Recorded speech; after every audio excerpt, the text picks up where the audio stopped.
Did I hear furnitures?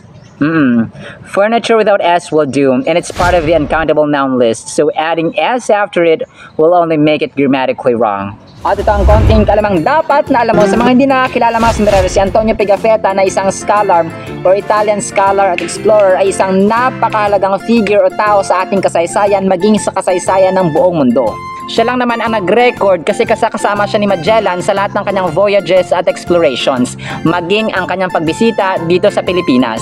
Si Pigafetta mga sombreros ang may pinakamahusay at ang may pinakamalinaw na detalye na nailista sa kanyang mga journals, kung kaya ang ibang kopya nito ay tinago pa talaga sa Yale University. Maging ang information or source natin mga sombreros dito sa Pilipinas sa kasaysayan sa time ni Lapu-Lapu at saka si Magellan ay sa kanya rin po hinango, and out of 240 men na kasama niya ay 18 lamang sila nakabalik mga sombrero sa Spain. At yan ang konting kalamang dapat na alam mo. Muli po ito po si Sombrero Dennis, nagsasabing ang buhay ay mas lalo nagiging masaya, mas lalo nagiging puno ng faith, hope and love pag si Lord Jesus Christ ang ating Panginoon, tagapagligtas at pag-asa. Muli po, maraming salamat po sa sumasama sa journey ng learning, ng wisdom, ng knowledge. See you sa next segment and paalam. Bye bye!